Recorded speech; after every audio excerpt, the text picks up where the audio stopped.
Welcome to my channel. ఈ వీడియోలో ఇప్పుడైందని వార్త 60,000 దాటిన వారందరికీ మరియు ప్రభుత్వ పెన్షనర్లకి గుడ్ న్యూస్ చెప్పిన కేంద్రం అండి.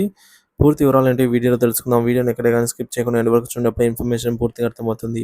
వీడియో చూస్తున్న ప్రతి ఒక్కరు వీడియోకి ఒక లైక్ కొట్టండి. అలాగే వీడియోని తోటి ఉద్యోగ పెన్షన్ మిత్రులతో అయితే షేర్ చేయండి. కొత్తగా మన ఛానల్ చూస్తున్న వాళ్ళు సబ్స్క్రైబ్ చేసుకున్నట్లయితే దయచేసి మన ఛానల్‌ని సబ్స్క్రైబ్ చేసుకోండి. దీని ద్వారా నేను చేసే లేటెస్ట్ వీడియోస్ అన్నీ మీ వరకు రీచ్ అవుతాయి. ఆలస్యం చేయకుండా మన వీడియోలోకి అయితే వెళ్ళిపోదాము.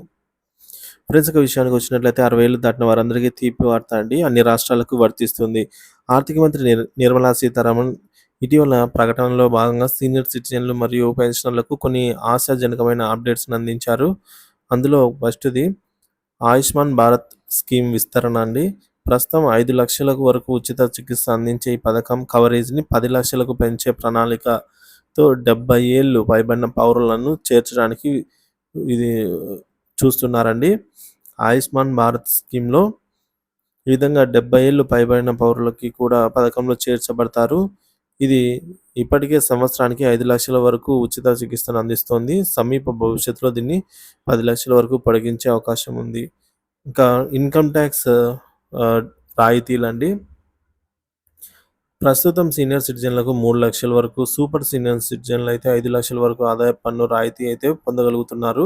సీనియర్ సిటిజన్ల ఆర్థిక ఒత్తిడిని తగ్గించే లక్ష్యంతో ఈ పరిమితిని 10,00,000 వరకు ట్యాక్స్ బెనిఫిట్ మినహాయింపు ఇవ్వాలి అని చెప్పేసి ప్రభుత్వం పరిశీలిస్తుంది. సో, ప్రస్తుతానికి సీనియర్ సిటిజన్లను మరియు పెన్షనర్లకు 3,00,000 సదుపాయం వరకు ఉన్న వార్షిక ఆదాయం పన్ను రాయితీ అయితే ఉందన్నమాట ప్రస్తుతం. సీనియర్ సిటిజన్లకైతే 5,00,000 వరకు అయితే ఆదాయ పన్ను రాయితీ లభిస్తోంది. కొత్త బడ్జెట్‌లో దీన్ని 10,00,000 వరకు పెంచే యోచనలో అయితే ఉంది ప్రభుత్వము. తద్వారా సీనియర్ సిటిజన్ల ఆర్థిక ఒత్తిడిని తగ్గించడానికి అయితే ప్రభుత్వం ఏదైనా చేయబోతోంది. ఆరోగ్య బీమా ప్రీమియం మినహాయింపండి. హెల్త్ ఇన్సూరెన్స్ ప్రీమియం లాక్‌డౌన్ తర్వాత పెరుగుతున్న ఖర్చులను దృష్టిలో ఉంచుకొని ఆరోగ్య బీమా ప్రీమియంలపై మినహాయింపు ప్రస్తుతం ఉన్న 25,000 నుంచి రూ. 1,00,000 వరకు అయితే ఈ హెల్త్ ఇన్సూరెన్స్ ప్రీమియం అయితే పెంచబోతున్నారు. ఇక సీనియర్ సిటిజన్ సేవింగ్స్ స్కీమ్ అండి. ఈ senior citizen savings scheme rate అయితే ప్రస్తుతం 8.2% ఉంది.